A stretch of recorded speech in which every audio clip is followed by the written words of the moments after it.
Теута Арифи на мисија во Европската Унија, директорот на АНБ Димовски во Париз, Методија Белевски во Брисел, Зоран Попов во Вашингтон. Власта ги скрои амбасадорските места. Ваквата одлука паднала вчера на владина седница, но засега од владата и ресорното министерство молк. Експертите критикуваат за политизирана и неконзистентна дипломатија.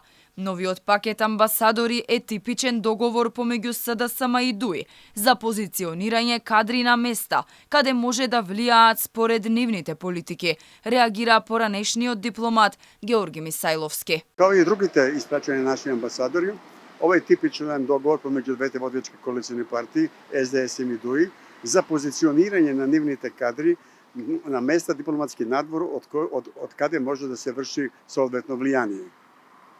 Ништо друго тука не е професионално направено, све е тоа политички договор помеѓу двете водечки партии, тоа не е прв пат. Меѓутоа, оно што би сакал да повлечем овој пат, не се битни личностите кои идат за амбасадори во ситуација кога Македонија нема конзистентна надворешна политика. Дека Методија Белевски си го заслужил местото во Брисел, се согласува и Мисајловски. Посебно ако се земе предвид дека го надгледувал работењето на Историската комисија.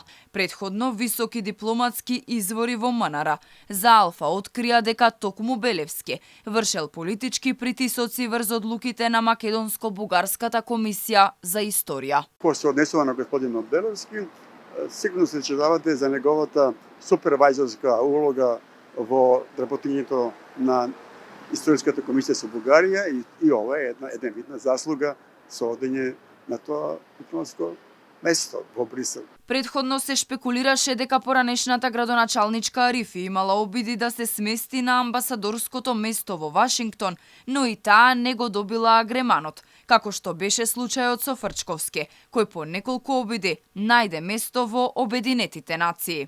Информациите за поставување амбасадори во места многу важни за македонската дипломатија, иако предизвикаа низа реакции, не се официјално потврдени ниту од МНР, ниту од владата. Председателот Пендаровски, кој би требало да го потпише агреманот, денеска изјави дека предлозите се уште не биле стигнати до неговиот кабинет.